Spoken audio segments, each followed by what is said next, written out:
جو آپ پر اعتبار کرتا ہے وہ آپ سے کبھی وضاحت نہیں مانگے گا۔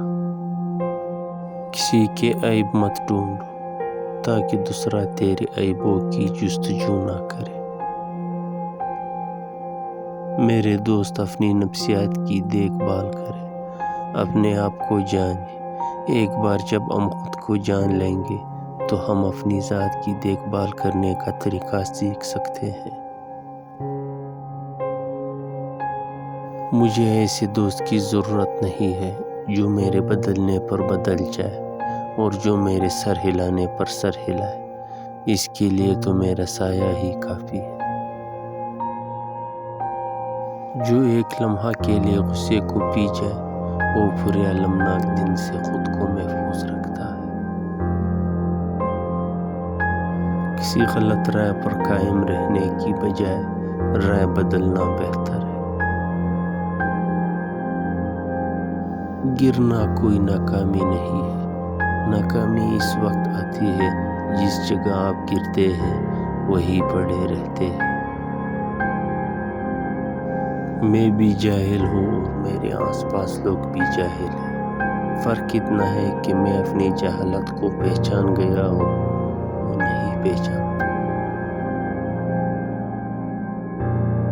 سخی خواہ مفلس ہو لوگ اس کی عزت کرتے ہیں، بخیل خواہ دولت مند ہو لوگوں کی دلوں میں عزت حاصل نہیں کر سکتا۔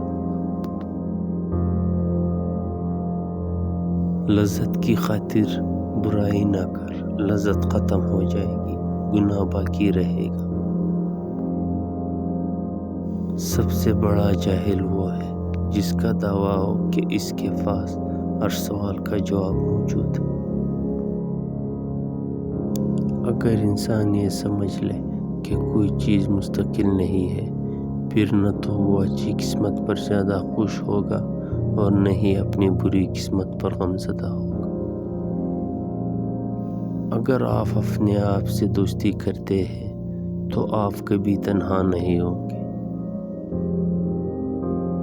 اگر آپ دیکھیں گے کہ آپ کے پاس زندگی میں کیا ہے تو آپ کے پاس ہمیشہ بہت کچھ ہوگا۔ ہر بدصورت چیز کو اندھیرے میں چھوڑنا عقل مند آدمی کی نشانی ہے۔ غصہ ہمیشہ بیوقوفی سے شروع ہوتا ہے اور شرمندگی پر ختم۔ خاموشی سب سے آسان کام اور سب سے زیادہ فائدہ مند عادت ہے۔